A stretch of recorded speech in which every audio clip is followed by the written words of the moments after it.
Why didn't you just go straight into drama or the arts? I know. I'm a black child. End of story. Okay, next question. You have said enough. You've said, and that's a very loaded thing. And I know my audience is predominantly black, so I'm sure they get it even without you black explaining. Female child. I wasn't the best in my class academically, but I had a strong academic.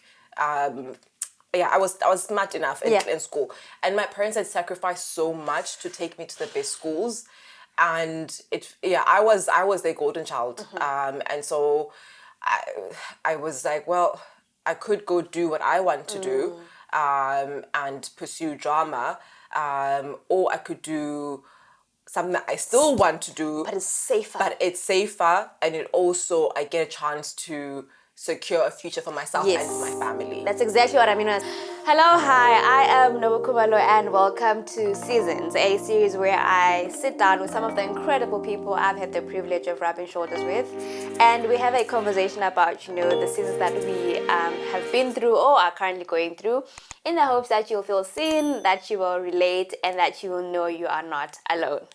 Today with me here, I have a good friend of mine. Hey, my friend Dzuni. Actually, don't know. What's your surname? Ngobeni. I knew that actually. I have Dzuni. You know when you think you don't know something, someone says you're like, I know that. Yeah. I have Dzuni Ngobeni, but I just call it Dzuni, right? I met Dzuni about a year and a half ago now. Time flies. And I remember she welcomed us into her home and was just the most lovely host ever, and she's just a ball of energy. She is vibrant. She loves people, and I think in our first encounters we didn't really go deep into maybe your relationship with God, but over Christmas when we were, I think it was Christmas maybe, where we had, I don't know if we're sharing testimonies or maybe it was another one of our gatherings. Yeah. And you were speaking about your journey to the UK and how God has, and I remember sitting there and I was thinking, this person has like a deep, intimate relationship with God, and how you were just, it's like God is a friend to you. I'm sure. Like ngani skim sako, like ngani niyasala until it's light. Like what are we talking about today, bro God? Like what's going on? And I think, like I said, from the first time I met you, I think I just fell in love with your heart, and the more and more I get to know about you, I just keep uncovering layers and layers of you, and all of the layers are just beautiful. But we'll get to the layer that I'm talking about today before I get ahead of myself. Dzuni is also a doctor. She's a vet, but she is also an artist. It's such a not weird, but it's such an interesting thing, because I think she's doing both things with equal vigor and measure and passion, which is something amazing. And she is an artist with Undiscovered Canvas. I think it's an art agency. Yeah, writer. Writer. It's an art agency for contemporary African art, I believe. So writer there. I have seen one or two of your poems. I don't know if it was yours, because you did it. If it was not yours, then I don't know. I don't know. And I've also seen you interview some incredible artists. And I myself am not really an artsy person, but my husband is. Yeah. So I appreciate it. And I know you guys hit it off on the art side, like that side. But I find people who are into art very fascinating. Okay. But before we get to that, let me ask you some icebreaker questions. Okay. What is your idea of the perfect Sunday? Ooh, perfect Sunday. Slow morning, wake up late. Yeah, what is late? Because sometimes I wake up late and it's like 9. I'm like, bro, it's not late. 8. Wake up late. Friend. Like, so what must some of us do? I can't sleep beyond 8. 9 is like, okay. Yeah, wake up late at 8. Breakfast, maybe like a sandwich, just like time to eat in the morning. Yeah. I go to church on Sunday, so church, and then come back and do leisurely things. So either I'll make like a nice meal, or read. Spend the afternoon reading. Okay. What are you reading? Mostly a novel if I'm reading for leisure. Like in that time, it's usually a novel. Yeah. Fall asleep on the couch, full read up, and just and then just like, and then wake up number 5. And then try to figure my life out. I strongly believe in the Sunday afternoon nap. I feel like if I don't have that nap, the rest of my week is ruined. Yeah. Like that Sunday afternoon nap, man. It just hits so differently. Yeah. What book are you currently reading now? Right now I'm reading, I can't tell the title, but it's a guy who wrote Open Water. Okay. Caleb Ozungwa. Okay. It's his second book that I can see it, but yeah, it's about two brothers, Ghanaian who are raised and born in London, but their parents are from Ghana. Okay. And it's basically that relationship. All right. And life. Yeah. All right. Yeah. Sounds interesting. Yeah. Okay. Cool. And then, if you could meet any artist from the past, whatever, whether they paint or they write or they're a poet or they sing, who would it be? I'd love to meet Monet. Okay. Because he's a painter, because he could sit with the same thing over and over again and see it differently. Okay. Or the same thing through seasons. Ooh. So he was an impressionist, so he painted nature. Yeah. But he'd paint the same scene through different times or seasons. That's interesting. I think it's mesmerizing, the capacity within himself to find wonder and awe in that. But also just to marvel at God's changing seasons and how much of nature reflects who we are and our relationship with God and what God is doing in us. So I'd love to sit with Monet. Yeah. Okay, I'm but it sounds amazing. Okay, cool. So Dzuni, I did say earlier that you are a multifaceted human being. Yes. In that you are a vet. Mm-hmm. How many years have you been doing that for? 7. 7 years? I think 7 years. Okay. Yeah. And then you're also like in your own right, an artist. I'll just call you an artist in your own right. Yeah. Different types of arts, but I'll just call you an artist. But I'm curious. I think I'll start with the vet side. Yeah. What inspired that? Is it one of those things that you always wanted to do? How did you become it? Like, where did that start? It came upon me. Okay, that's very honest. Yeah. Oh, man. So I was in grade 11, grade 10, grade 11. Wasn't sure what I was going to do with my life. I knew I didn't want to work in an office. Okay. Not an office person. Which is ironic because now I work in an office corporate space. Yeah. But I don't want to work in an office. And I knew I loved nature. I loved the outdoors. Okay. So I thought maybe nature, like a nature conservationist or geologist. Yeah. I knew about veterinary because there was a veterinarian in my hometown, but he was a state vet, which felt like he was working for the government. And then you're like, I don't government worker. I don't want to be a government worker. So, and the veterinarian, the ideal veterinarian as a clinical veterinarian that I had was a white veterinarian who was for white people. And that was not even an idea in my mind because it was a white people thing. Yeah. And then this man, I'm always grateful for him. I don't know, he was like literally an angel. Yeah. Came to my high school because I'm from Guyana in Limpopo. Yeah. Came to my high school, spoke to us about veterinary science. Laid out in a foray of what you could do. And one of the things I said I didn't want to have in a career was a boring career that would leave me with no options. I wanted to play. I wanted to change and something that's dynamic and interesting. And so when he was like, you can do this, and you can do that, and you can be this. And I was like, hey, whoa. That's for me. Yeah, I'm not in an office. This is an adventure. This is exciting. Yeah. And I always loved animals. But I had cows, I had dogs. But the idea of becoming a healer for them was never like an option for me. And he made it possible. A healer. That's so amazing. Yeah. Because I think it is a healer. Because we think about it, I think for human beings, because like we really hold doctors for the human in like high regard. Because like, you know, you're holding my heart in your hands. Yeah. But I like what you said, being a healer. You always had animals around you, but the concept of being a healer. Yeah, I always saw them as companions, but never thought I could heal them. And so, that's when it came up, and I went to do a job shadow. That's spring break. Yeah. And I went to this place in Palabora. Yeah.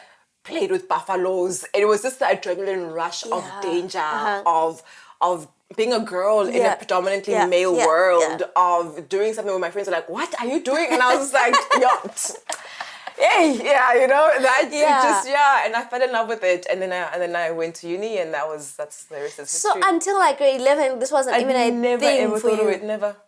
What about the art side? The arts were from when I was a child. Okay, tell me about that. So and what art as a child looked like to you? Because now as a grown-up, you know, you can say he's an abstract painter, for example. You know what that means. But as a child, when you say art, what was art to you as a child? It was drama. I was acting. Okay. That was my first love. How young were you? I was 12, 13, grade, 11, 12. I was in grade 6, I believe. There was a drama sketch that we were doing, and we did well. And I remember being like part of pivotal to the doing well. I wasn't like the main character, but I was the star, you know. So I remember like had a feeling of affirmation, like, yeah, I did this well. And then we did like regionals, and we almost got to provincials. So like, we did well for our school.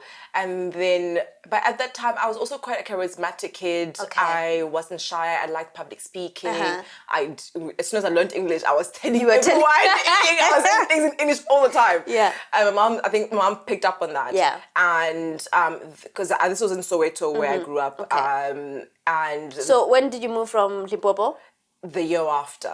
So in that year, so when this all was happening, my mom was like, no, we have to take you to the State Theatre to go train. And I was going to ask, that is such a beautiful thing, because I was going to ask, you realized during drama at school that I'm actually good at this, and I was going to ask, when your parents saw this in you, how did they hone that gift in you? And so you said your mom says, my mom was like, no, we need to go to the State Theatre, you need to go train. Oh, wow. But at the same time, because we're living in Shawela, Soweto, but at the same time, my dad was taking a transfer back to Giyani, because he's always been a village boy at heart.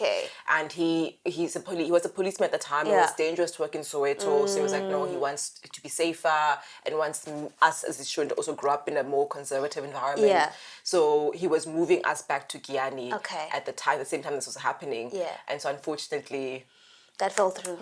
But what you knew as a bare minimum is that your parents want this for you. My mother wanted it for me. Your dad? My dad was like, must be safe. My mom was like, she's got something. Let's see if we can do something about it. Then I moved to Giyani, and then unfortunately the environment changed for me in Giyani, and the environment became very academic.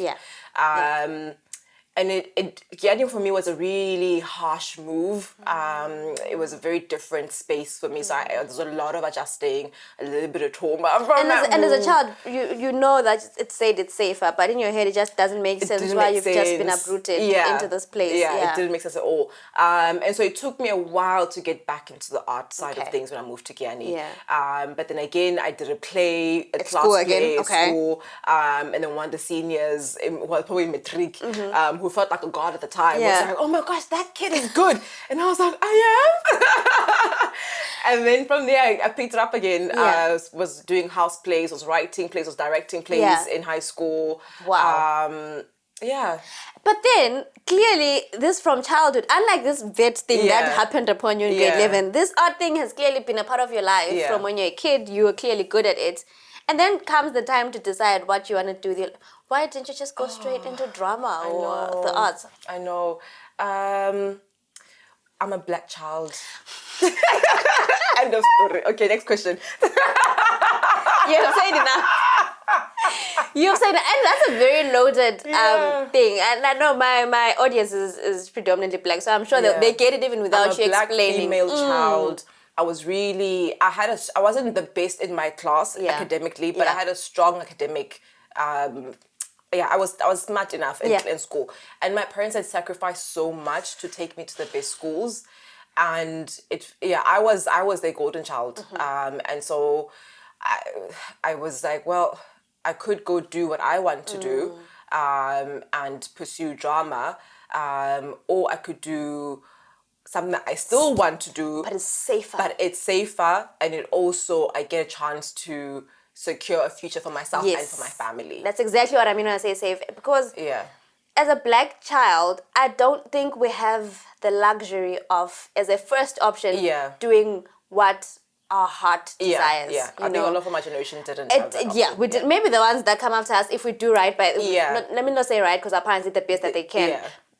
Maybe because we are in a better place than our parents were at, we have more to offer. Resources, maybe we can offer that to our kids. But people from our generation and back, we don't have, or we didn't have the luxury of saying, I'm really good at singing, so I want to go to music school, you know. And I say this a lot, that I feel like 18 is such a young age to decide what you want to do for the rest of your life. It works for some people who are privileged in that you could, fine, say, if I want to be a vet. And then you do it for 5 years or however long it takes. And then at the end of it, you discover it's not for you. And you still have, because you have time and money and plowing back is not the immediate need. You can say, okay, fine, this vet thing I've done 5 years, but not for me, and immediately jump onto the next thing. But for us, the moment like you get a chance to create a better life for yourself, it's not just for yourself. So you don't get the chance to... It's generational. You don't get the chance to say, okay, now I'm just going to do passion until like later in life. So you have the conversation with yourself, I guess, and you say, look, I really love art and drama, and I could very well do this, but it's not... I'm a black child. It's not the safest thing to do. So I need to do this thing that objectively gives me and my family a shot at a better life. But I'm sure you don't want to lose this art side of yours, right? So what are you doing during that time when you're studying for this thing that is going to give you a better life, but to ensure that you don't lose yourself in the process? For me, it was never that I was not choosing art. Okay. It was I was choosing them both from the get-go. Okay. And I also knew about art. I knew about myself that I couldn't do the same thing my whole life. So even if I did choose to be an actress, I wasn't going to do that all my life. I was always going to find my way into something else because life was long, and I have so much in me to just spend it on the one thing when there's so many options that God has given us in ourselves. So it was never just, oh, I'm choosing veterinary over art. It was, okay, I'm choosing, I've got two options. I'm gonna choose two things. And what did that look like? What does choosing art look like when you're in uni and you're trying to get this? In uni, I joined the church that I went to had a bunch of artistic people. And so one of them was Tabang Tlaka and Sanelet Tlaka. And they had a ministry called Crazy Poetic Ministries. And so we did a bunch of poetry, plays, wrote plays, made a film, directed a film. So that was a lot of fun. And then independently, I also had an agent, so I was modeling a little bit, shot 1 or 2 things. Friend, why am I learning new things about you that because I'm like, I got my script here, and then this stuff like I was modeling. I'm like, hey, it was modeler. I shame that. You should send me some of your. Oh, it was such a while ago. I know it was a while ago, and I wasn't archiving as well as I do now because when you're thinking, oh, I'll always have these things, but then you change phones and like but I need to. I need to find. Now I do archive properly. Anyway, go on your modeler. So I did a bunch of things, but in terms of practically looking at it, it was literally. I did go to most of my classes. I went to most of them. You get 8 points for honesty, most. I went to most of my classes. But I would either not be there in the morning because I had a shoot. Or I would not be in the afternoon. Or it would be that after class, I'm writing a poem or I'm rehearsing on the weekends. My weekends were mostly rehearsals and performances. I think... It's quite interesting what you say because I genuinely believe that life happens all at once and this is a message for me too because there's so many things that I've wanted to do but I feel like I don't have the time or I feel like I have to choose one thing, laser focus on it and just so I like what you say that it was never you're choosing being a vet over being thing, you were choosing them both. It's just about figuring out how to make both work. And sometimes you choose things in different ways and give more attention. I'm sure like during your exams you're focusing on that. When you have a little more room to focus on the art, you focus on the art. And what I'm learning also is that it also comes at a great cost in terms of sacrifice. Because you're a person who is passionate about two things and do not want to drop one for the other. It means when others are having weekends when they're doing whatever they're doing, you are working in a sense. But also because it's something that you love. I guess it never feels like quite work. Felt like work. And I was doing people that I really, really loved and enjoyed. So for example, in uni, my friends all lived in the same flat. I lived in a separate flat, which I'm really grateful for. So they always would hang out together. They knew things about each other. They had a really close connection. And I always felt like an outsider, but that's because I was always busy. And I really appreciate that they understood that about me. But there was a sacrifice in the relationships that I had back then, in the relationships that I have right now as well. There's still a sacrifice. For example, it was this. I have this idea of what my life should look like or what I want my life to be, and I'm going to pursue that. I remember in my final year of uni, studying for exams and also prepping for a state theatre play. because that's what you do. You just make it work. You make it work. And then I had so much energy. My 20s, oh my gosh. If I could have my 20s energy now, I'd run on zero reserves. Like I could keep going forever. Yeah. And I didn't need the recovery. Yeah. Whilst now it's a different story. And that afforded you to be able to do both, because it meant you could literally...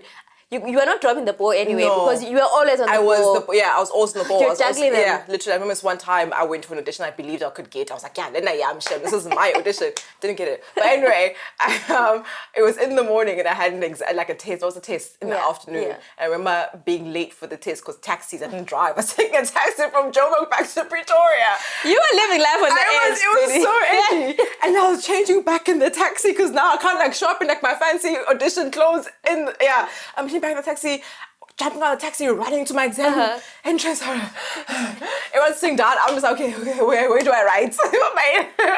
that was my year. It was an adventure. It was so much fun. I did the things that made me feel alive. But also I exercised the gifts that God had given me, and that was really important. That's a good one. Yeah. So maybe let's talk about that. Yeah. You're saying you exercised the gifts that God had given. So do you think in terms of art, you have one specific artistic gift and then others that revolve around them? Or do you think your gift is just an artistic mind and then you just know how to express that in different forms? I have a gift of empathy. Oh? And I have a gift of seeing people. Okay. And so I try to express what I see, or translate what I see, or portray what I see through drama and writing.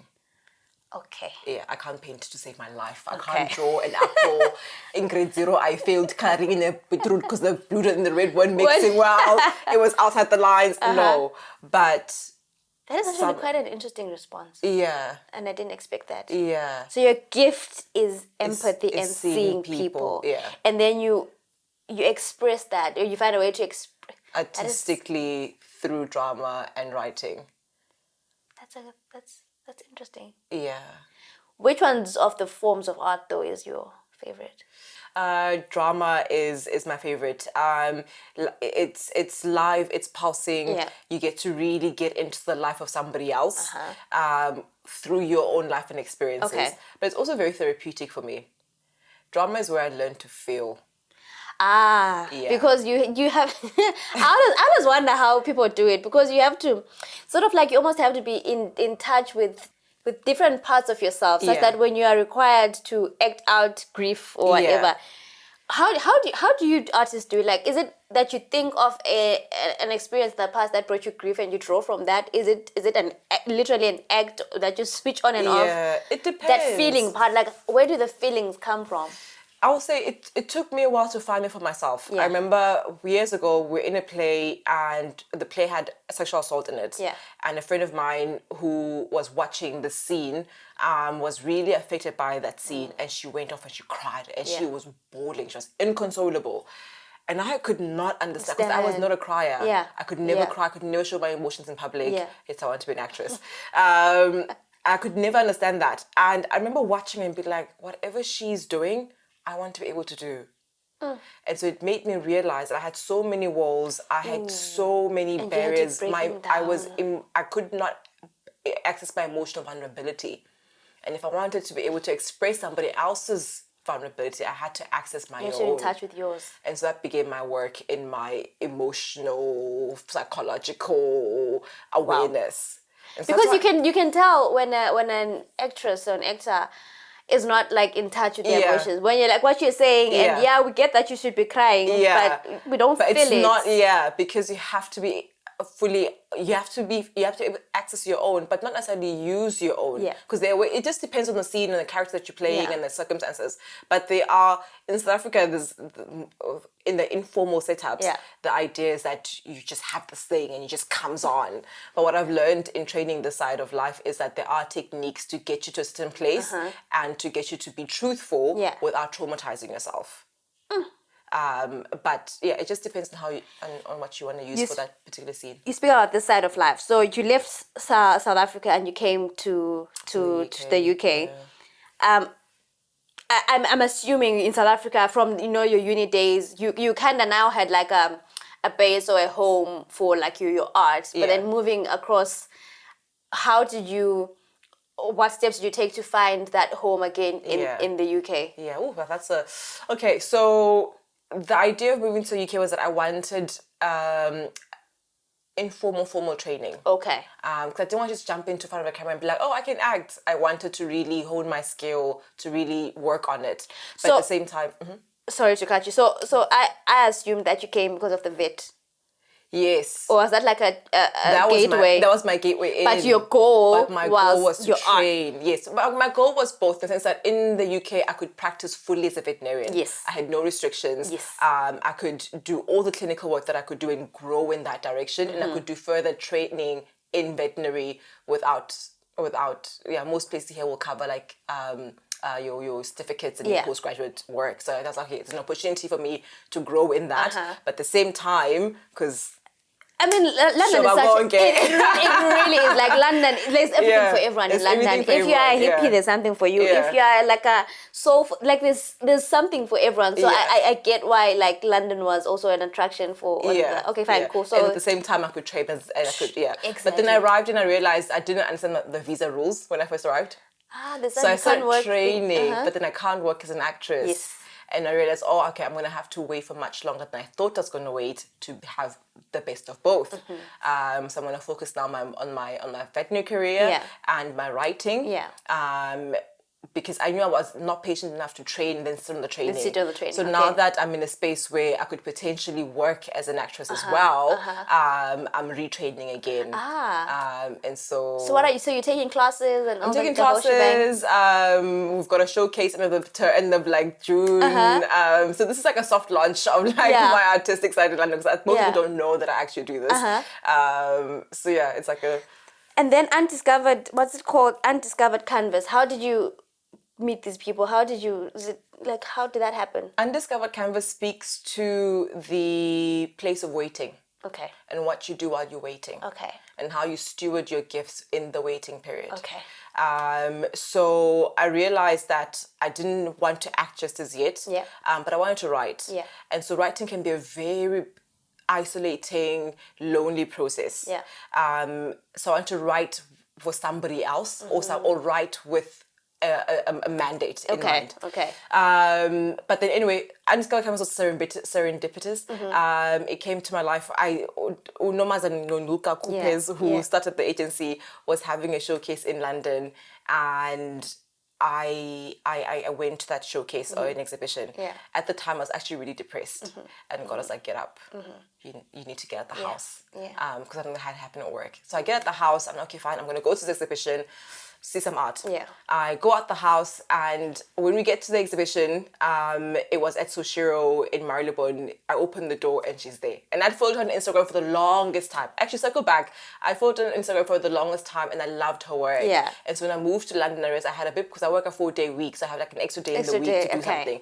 So I remember texting her on Instagram like, "Hey sis, I love your work. If you ever need like a connection in London, or someone to do something like around for you in London, let me know." And then she's like, "Oh, thank you," but she never really knew what to do with me, because I wasn't coming up with something to offer her. I was just saying I've got time, but not a skill to offer you, which is different when you want to offer yourself to somebody. Yes. Offer a skill. That's key. Right? So circle now a year later, I meet at the gallery. I fangirl crazy. I'm like, "Oh my gosh, I love you. You are amazing." Anyway, the exhibition changes my life in the sense that it gets me out that depressive state that I was in, but it also revives just a fire in me to create. And I write an article about the exhibition. She reads it. She's like, "I love it. Would you want to write for me?" And I was like, "Of course I would." Of course. And I started writing for her. But it was a, how do I be of service in my waiting? Yes. While I wait for my dream to happen, how can I make someone else's dream happen? Ooh. And sometimes we lose that. because we're so self-centered, so fixated on getting ours to work out. We forget that we're also a gift to others. Exactly. And so that was what was happening for me in that period. I was like, how can I be of service to a mission and a movement that I truly believe in and whose work I support? While God is cooking for me in the background. And so that's become a beautiful friendship. It's become a beautiful experience. I cannot, it's been priceless. And the people that I've been able to meet through that experience, it's been ridiculously amazing. Who's the so far, apart from her, of course, because she's the first person you wrote for, like, who's your favorite person that you've written for so far? It's the artists that I get to write about. Okay. Because again, it goes back to my understanding of people. Okay. And so I get the front seeing people. So I get a front row seat into how a creative forms a masterpiece. Okay. And that's it blows my mind when I see them start with just like a lick of paint and how that lick of paint becomes a story, becomes a series, becomes a thing, and that always mesmerizes me. So I've always been keen to write on that. I won't speak more to that because well, from what I can tell, you seem to be passionate about the African story. You correct me if I'm wrong. Why? Apart from the fact that you're African, unless if that's that is it. Yeah, it's who I am. It's part of who I am. I don't think there's no mistake the fact that I was born in Guyana, born in South Africa, born in Africa. There's an essence about who we are. I think I was trying to tell someone yesterday, there's a sunshine under our skin that you don't find in people anywhere else in the world. There's a kindness, a gentleness about us. There's a creativity. There's an intelligence. There's just a vibrancy about who we are. But there's also a deep spirituality. No matter how you translate your spirituality, all of us, when we say, Sawubona, I see you, we mean that. And you don't find that. I haven't found it. I've done a little bit of traveling and I haven't found it anywhere else but Africa. You know, as you're speaking, I watched a speech from university graduation in the States a couple of weeks back. You know how they elect someone who's going to like say the speech for the, I think maybe it's an American thing, or I don't remember that in Tax. I don't think we had that in Tax. Yeah, we never. But anyway, so this lady was elected, she's Zimbabwean, right? And like her whole speech, I'll send it to you afterwards, or maybe, I don't know, maybe I can include a clip. A link, But she spoke about how the spirit of Ubuntu is not just a concept that we have, but we actually live it. So she was speaking about things like you're saying that when we greet people, we say, I see you, right? And when someone says, listen, in her language and back home, when someone says, congratulations, we don't just say thank you. What we would say is, in Ndebele we're saying, awe to sonke, meaning that the congratulations belong to us. Like this, even in the way we speak, how we greet, how we console each other, like there's a whole communal thing about it. Everything is I am because you are, literally. Exactly, Wow. We have a thread that runs through. And Africa is a continent, it's not a country. But there are similarities between cultures. And I'm always intrigued to find those similarities, but also to really accentuate the differences and to celebrate those differences as well. We are underrepresented in the international space, especially for visual art. I was going to ask, do you feel like... especially visual art. I think for a long time we had other people telling our stories the way they wanted to tell them. Sometimes even warping the facts or, you know, such that some people meet you and have a perception of, let me not say you, but people have a perception of what Africans are because of stories they've been told by people who are not African. Exactly. Or, you know, do you feel that there are strides being made in getting more African people to tell their stories? 100%. I'm so excited about how many galleries, African-led galleries, are opening up in London. It's really encouraging. You see the likes of Netflix making that a priority as well. You see the publishers making novels and books by African writers a priority as well. So I think we are, and also our own community making ourselves a priority. That's what was also missing. That we were asking other people to make us a priority, but we weren't prioritizing ourselves. And so Black people are showing up. I remember Tandy and I went, a mutual friend of ours, we went to go watch For Color Boys Who Consider Suicide. She told me about it, For me, the most remarkable thing about that play was the audience. I'd never seen that many Black men show up at a theatre production. And I'd like that you said men, because women will show up. We're there. Anything cultural, artsy, we're there. black men, the mendem, the our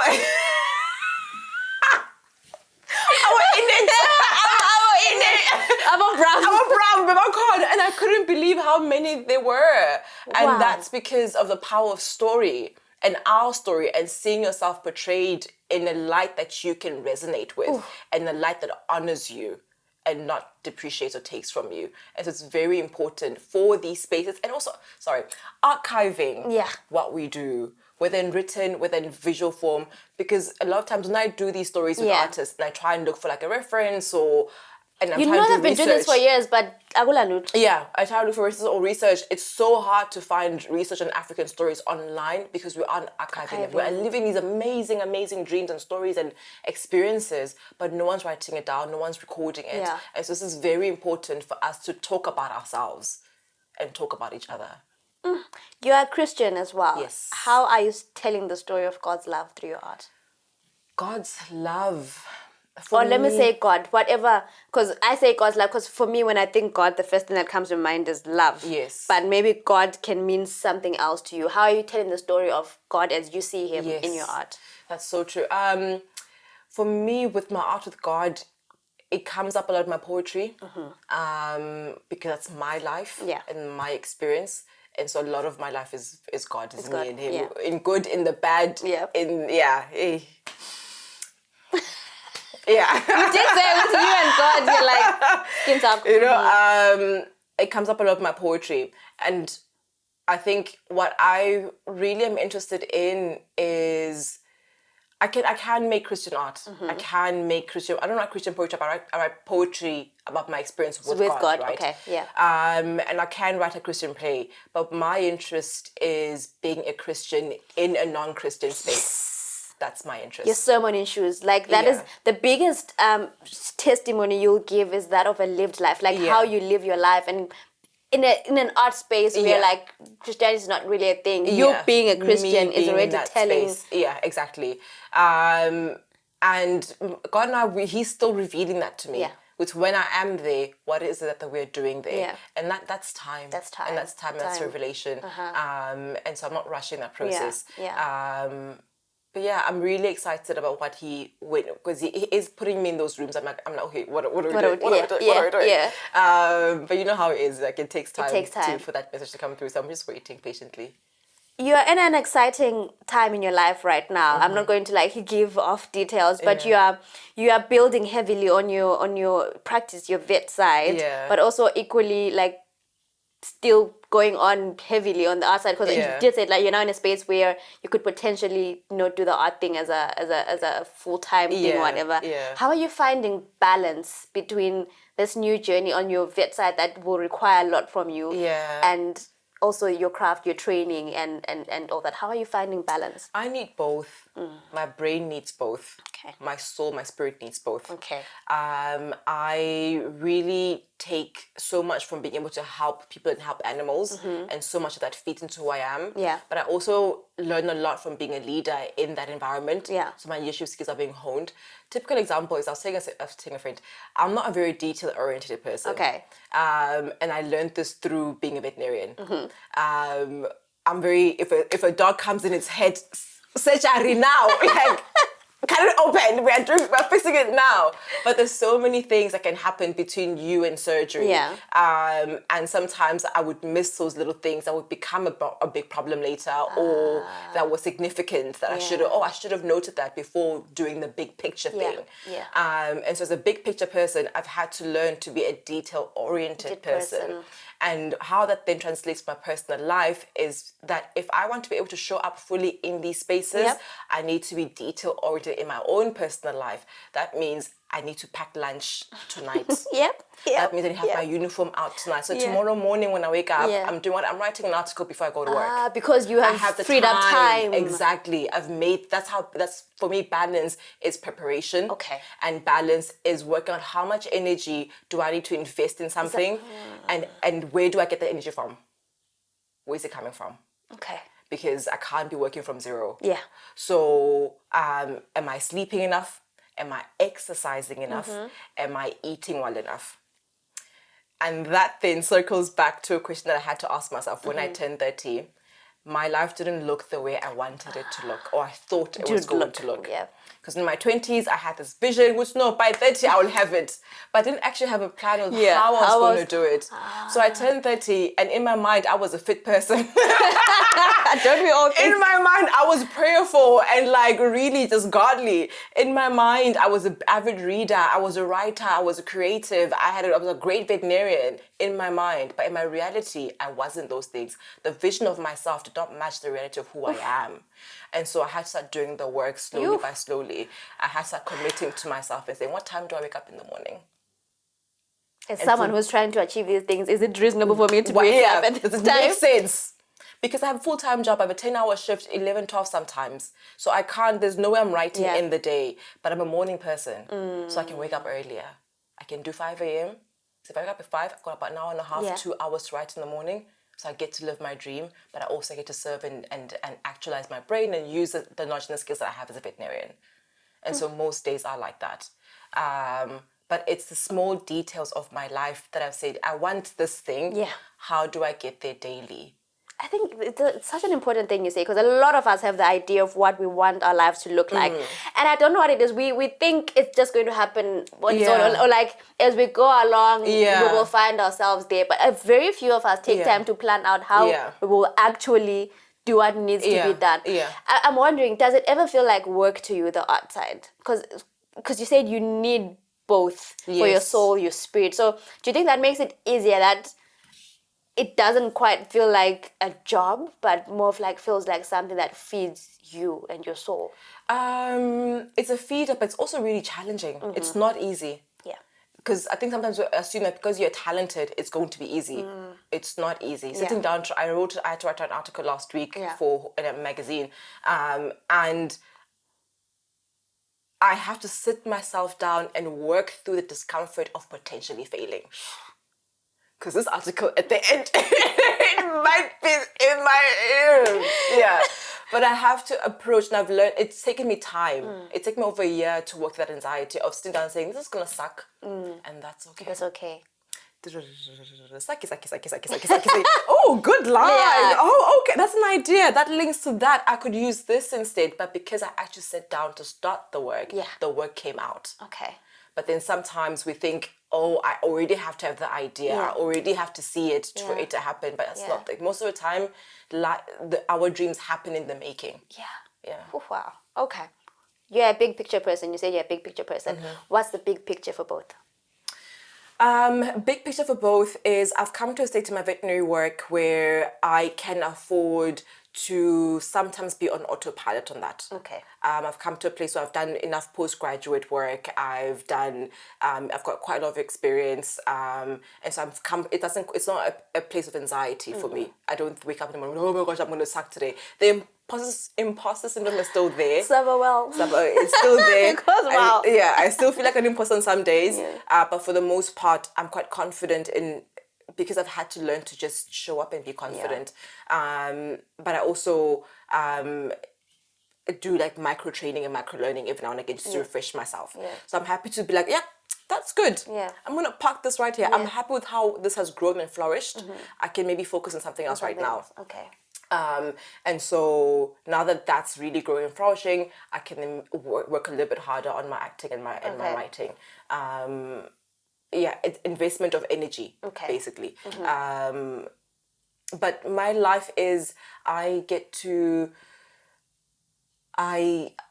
would like to create a space for veterinarians to work in a place where they can flourish and learn and grow. But also a place for clients to come into and feel seen and heard and feel that their pets' interests are placed first. Okay. I'd like to create a space like that. Okay. In terms of my art, the reason I'm not going through the formal channels is because I want to be very independent, very serendipitous, very aligned. And so that I'm not desperate to become a full-time artist. I'm not desperate. I need it and I want it, but I'm not driven by desperation. On my own terms. On terms that honor my values, on terms that honor my belief systems, and terms that honor what I want to achieve and the things that I want to put out into the world. And so that's been happening incrementally. Sometimes, depending on what you want, depending on what you want, sometimes we rush things because we want to get to the end goal. But who are you becoming in the process? Ma'am, you know, do you want to swap chairs? I'm just checking. Do you want to swap chairs? You know, who are you becoming in the process? And that's what God has been really interested in. God is not interested in me becoming an actress. God is not interested in me becoming a great veterinarian. God is interested in the character, of your character as I go along, in my integrity as I go along, in my honoring of others, in my honoring of time and the skills that He's given me. So I've let go of the becoming an amazing veterinarian or becoming that's a given. It's gonna happen. Yeah. Because of who I am, because of how God has made me. Yeah. Everything I touch is gonna turn to gold. Yeah. Done. How do I turn to gold? So how has art changed you for the kingdom? Art has helped me see, like I said, see people. Okay. And understand life and the human condition. Because I think something that I used to do, and I probably still do, something that I also find my fellow Christians do a lot is blinkers. We put on blinkers a lot. And because we believe a certain thing, and because we think life is this way, everybody else has to jump onto that. Yeah. And that might be true, but you cannot speak and converse and engage with someone from that place. Yeah. Because you've never tried to see things from their perspective. Okay. And so how do you say, okay, this is your perspective, this is my perspective, where are the links, where are the bridges, how can we find a way to each other and understanding? I think most of the problems in the world are like that. And so art, through the people that I meet in the art industry, but also through the work that I get to do, whether it's a character, whether it's a story that I'm writing for somebody, it helps me see, oh, this is how they understand the world. This is their worldview, and this is how it's different to mine, and this is how it's the same. And maybe we could have a conversation around salvation through this channel. Through that. Okay. So, yeah. Okay. Yeah, again, it's the inner work. It's always about us before it is about other people. And sometimes I think we forget that you're like, oh, I need to save I need to preach. And then you remember. But how do you even reach them if you don't take time to see them? Yeah. And if you don't even understand yourself and your own failures and your own struggles, and you can't be honest with yourself, how do you expect people to then be honest with you and trust you to lead them into what you believe is true? So... That's a high note to end it on. Yeah. And thank you so much for coming. I did say that I myself, I'm not very artsy, but like, I get it. Yeah. I completely get it now. Like, just keep going, because the way you speak about it, and I like that for you, it's not about, oh, I want my name to be plastered on this, or I want to, create this amazing timepiece or whatever. But you have said repeatedly that for you, it's about like seeing people. It's about who you're becoming in the process. And I can see that it's evident as you speak to me right now. It's clear that for you, this is bigger than yourself. Yeah. You are, as you are in the same way you heal in your vet work, you heal animals. You seem to me like your calling in art is to heal. Yeah. So please keep going. Don't ever stop. And thank you so much for coming. Thank you for having me. Guys, people more of the channel. That's having your moon to share. Thank you so much for having me. Thank you so much, friend. Thank you for the space, and I pray that God flourishes it and grows it for His kingdom and for His purpose. Thank you so much. And thank you for being an amazing human being. Thank you so much. Yeah. I told you, must swap. All right. Thank you so much, you guys, for giving me your time. Thank you for watching. If you are, interested in art or whatever we've had a conversation about today, just drop, your comments in the comment section, and I will link down Dzuni's profile and some of the work that she's done in case you're interested in art, so that you can, take a look and also maybe hopefully link up with her if you're in that space, and who knows what relationships can be formed. But thank you for your time. I'll see you guys again next time. Goodbye.